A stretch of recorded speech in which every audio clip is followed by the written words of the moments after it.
Secret ठिकाना, गुर्गों की साजिश और एनकाउंटर, अतीक असद की स्टोरी में अंडरवर्ल्ड डॉन की एंट्री। जानिए कौन है अबू सलेम। अंडरवर्ल्ड में वैसे तो कई नाम हैं, कई लोगों ने जुर्म की नई इबारत लिखी। इन अंधेरी गलियों से निकलकर कई लोग अपराध की दुनिया से दुनिया की नजरों में आ गए। इनके कारनामे आम जनता ही नहीं बल्कि पुलिस वालों के लिए भी दुश्वारियां खड़ी करती रहे। चलिए जानते हैं अबू सलेम के बारे में। कौन है ये अंडरवर्ल्ड डॉन अबू सलेम? उमेश पाल हत्याकांड के बाद माफिया डॉन अतीक अहमद और उसका भाई अशरफ अपने गुर्गों को बचाने की मुमकिन कोशिश कर रहे हैं।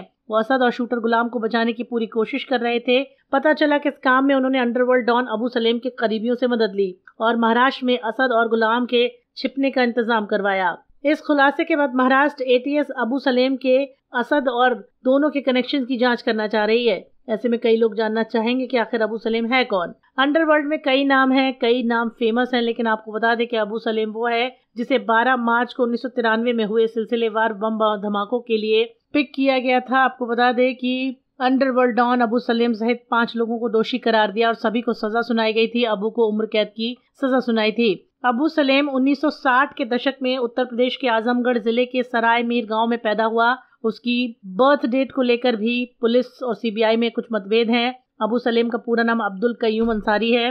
कई जगहों पर उसे अकील अहमद आजमी, कैप्टन और अबू के नाम से जाना जाता है। अबू के पिता एक जाने माने वकील थे, मगर एक सड़क दुर्घटना में उनकी मौत हो जाने से उनका परिवार टूट गया और वो 4 भाइयों में दूसरे नंबर पर था। जब पिता की मौत हो गई तो परिवार कमजोर हो गया, घर में परेशानी आ गई, जिसके चलते अबू ने पढ़ाई छोड़कर काम करना शुरू किया और एक मैकेनिक के तौर पर काम करना शुरू कर दिया। लेकिन ये सब उसे गुजारा नहीं कर पा रहा था। 80 के दशक में वो मुंबई आया और टैक्सी चलाने लगा। मुंबई में कुछ माह के बाद ही अबू की मुलाकात अंडरवर्ल्ड डॉन दाऊद से हो गई और बस यहाँ से उसने अपनी जुर्म की दुनिया का पहला कदम रखा।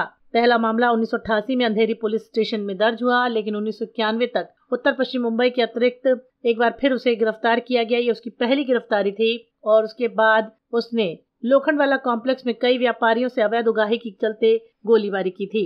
अबू सलेम धीरे धीरे करते करते अंडरवर्ल्ड का डॉन कहलाने लगा। उसकी तूती बोलने लगी। अबू सलेम के काम से खुश होकर डी कंपनी ने जल्दी उसे अहम काम का मौका दिया। वो बॉलीवुड और बिल्डर्स से वसूली करने लगा और सभी से जमकर वसूली करता था। सबको धमकी देना, गोलीबारी करना और किसी की जान ले लेना उसके लिए बहुत आम बात हो गई थी। क्या कहेंगे दोस्तों, इस पर आप अपनी राय जरूर दें। हालांकि कहा जाता है कि गुलशन कुमार की हत्या के मामले भी उसके ऊपर दर्ज है। अबू सलेम ने 17 साल की लड़की समीरा जुमानी से 1991 में शादी की थी।